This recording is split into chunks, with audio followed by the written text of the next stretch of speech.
बुद्धि अर्थात बुद्धि। मानव धर्म का 7वां लक्षण श्रेष्ठ बुद्धि है। मनुष्य के अंदर बुद्धि ही एक ऐसी अद्भुत वस्तु है जिस पर उसका पतन और उत्थान निर्भर है। कठोपनिषद के वचन हैं, आत्मानं रथिनं वृद्धि शरीरं रथमेव तु बुद्धिं तु सारथिं वृद्धि मनः प्रग्रहमेव च इंद्रियाणि हयानार्व्यु विषयः सतेषु गोचरान् आत्म इंद्रिय मनोयुक्तम भोक्तेर्त्याहुर्म निषिणः। अर्थात शरीर रथ है, आत्मा रथी है, बुद्धि सारथी है, मन लगाम है, इंद्रियां घोड़े हैं, शब्द स्पर्श आदि विषय मैदान और शरीर इंद्रिय तथा मनयुक्त आत्मा भोगता है। रथ घोड़ों के बिना नहीं चलता, परंतु उसे ठीक रास्ते से ले जाना हाथ में लगाम पकड़े हुए बुद्धिमान और तत्पर सारथी का ही काम है। सारथी में 4 गुण अवश्य होने चाहिए।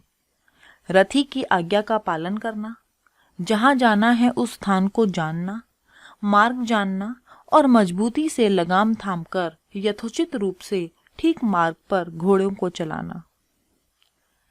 इनमें से किसी भी गुण की कमी होने पर रथ के गिरने या मार्ग भ्रष्ट होने का भय रहता है। इंद्रिय रूपी बलवान और मथनकारी घोड़े विषय रूपी मैदान में मनमाने दौड़ना चाहते हैं, परंतु यदि बुद्धि रूपी बल बुद्धि विशारद सारथी मन रूपी लगाम को जोर से खींचकर उन्हें अपने वश में रखने में समर्थ हों, तो उन जूते हुए इंद्रिय रूपी घोड़ों की इतनी ताकत नहीं कि वे मन रूपी लगाम का सहारा मिले बिना ही चाहे जिस तरफ दौड़ सकें। हमारा मन दूसरी तरफ लगा हुआ हो, उस समय हमारे सामने से कोई निकल जाए या कोई कुछ और बातें करता रहे, आंख और कान मौजूद रहने पर भी हमें उनका पता नहीं लगता। पूछने पर हम कह देते हैं कि हमारा मन दूसरे काम में था, इससे हमने देखा या सुना नहीं। इससे यह सिद्ध होता है कि इंद्रियां किसी विषय को तभी ग्रहण कर सकती हैं जबकि आपके मन उसके साथ हो। घोड़े उसी ओर दौड़ते हैं जिस ओर लगाम का सहारा हो। लगाम को ठीक रखना सारथी का कार्य है। यदि बुद्धि रूपी सारथी विवेक रहित कर्तव्य निर्णय में असमर्थ और बलहीन हो, तो इंद्रिय रूपी दुष्ट घोड़े उसके वश में नहीं रहकर लगाम को अपने वश में कर लेते हैं और मनमाने चाहे जिधर दौड़कर रथ को रथी और सारथी समेत बुरे से बुरे स्थान में ले जाकर पटक देते हैं। मान लीजिए हम अपने मकान के कमरे के अंदर बैठे हुए हैं। रास्ते से कुछ झंकार की आवाज आई। आवाज का पता कर्ण इंद्रिय को लगा, परंतु उसका यह बतलाने का सामर्थ्य नहीं कि आवाज किस चीज की है। आवाज तो आई पर पता नहीं चला कि किस चीज की आवाज है। कान ने यह विषय मन के सामने रखा। मन विकल्प करने लगा। मन निर्णय नहीं कर पाया। मन ने यह विषय बुद्धि के सामने रखा। बुद्धि ने विचार कर यह फैसला दिया कि ये किसी राह चलने वाली स्त्री के पायजेब की आवाज है। यह निश्चय होते ही मन फिर चाहता है कि जरा उसे देखूं। यहाँ यदि बुद्धि धर्म में सावधान और परमात्मा में निश्चय आत्मिका होती है तो तुरंत मन को डराकर या समझा बुझाकर रोक देती है। परंतु यदि ऐसा नहीं होता तो बुद्धि मन का साथ दे देती है।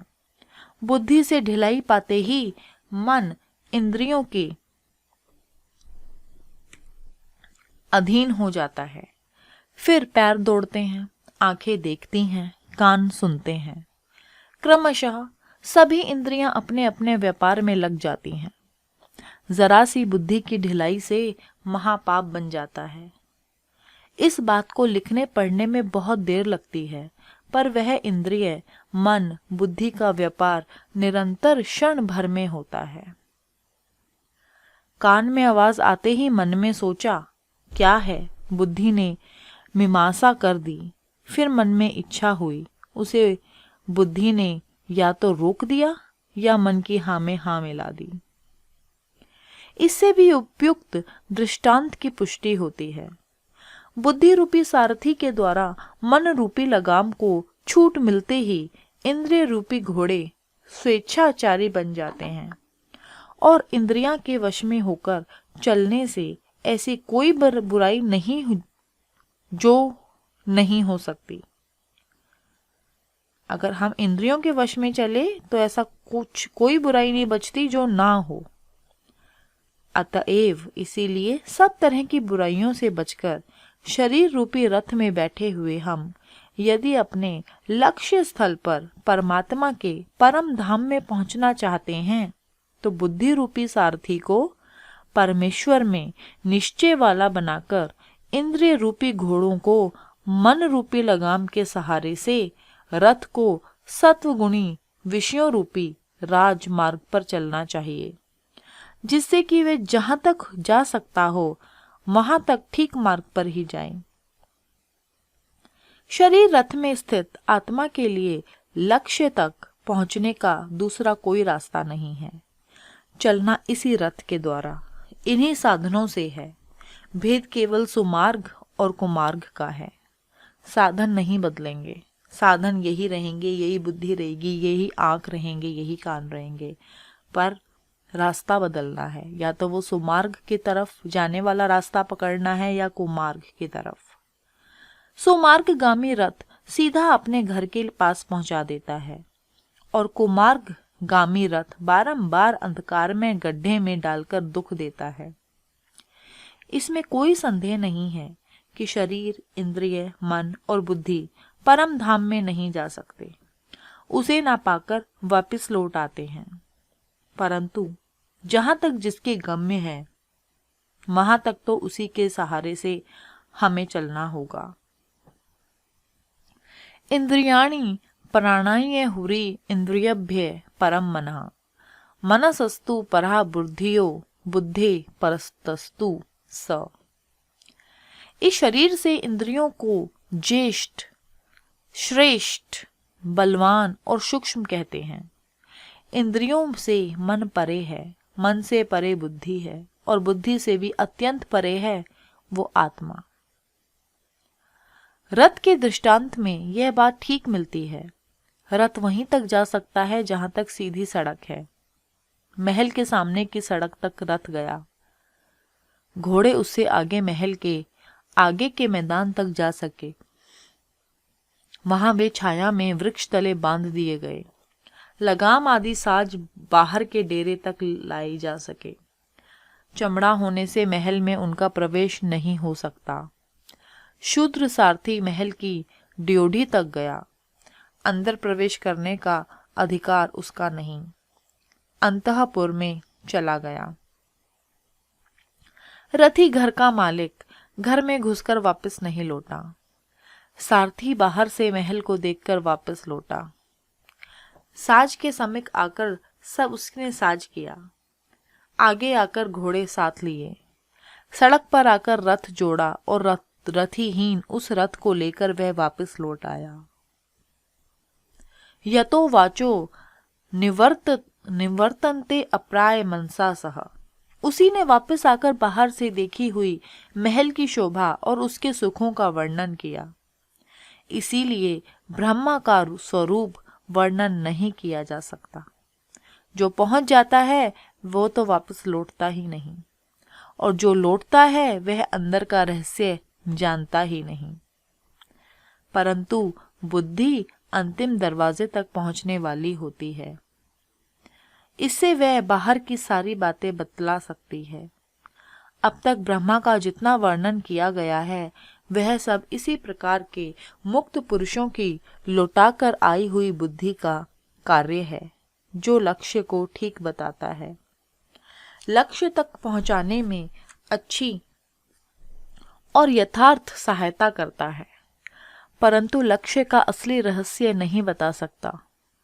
तथापि उस ब्रह्मा का स्वरूप सूक्ष्मदर्शियों द्वारा सूक्ष्म वस्तु के निरूपण में निपुण एकाग्रता युक्त शुद्ध बुद्धि के द्वारा ही देखा जा सकता है। दृश्यते त्वग्रा बुद्धिया सूक्ष्मया सूक्ष्मदर्शी भी। बुद्धि ही आत्म साक्षात्कार में प्रधान साधन है। बुद्धि 3 प्रकार की होती है। जो लोग भगवत प्राप्ति के साधन में लगे हुए हैं उनकी बुद्धि तो सात्विक होती है। सात्विक की बुद्धि का स्वरूप यह है, प्रवृत्ति च निवृत्ति च कार्य कार्य भया भये बंधम मोक्षम च या वेति बुद्धि सा पार्थ सात्विकी। भगवान कहते हैं कि हे अर्जुन, प्रवृत्ति और निवृत्ति, कर्तव्य और अकर्तव्य एवं भय और अभय तथा बंधन और मोक्ष को जो सूक्ष्म बुद्धि तत्व से जानती है वह बुद्धि सात्विकी है।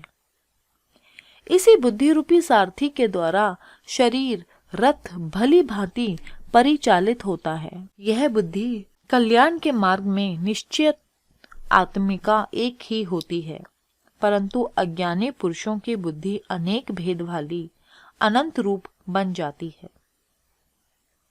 राजस पुरुषों की बुद्धि राजसी और तामसों की तामसी होती है।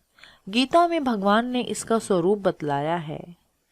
यया धर्मम धर्मः च कार्या चाकार्यमेव च अयथा व्रत प्रजानाति ही बुद्धि सा पार्थ राजसी।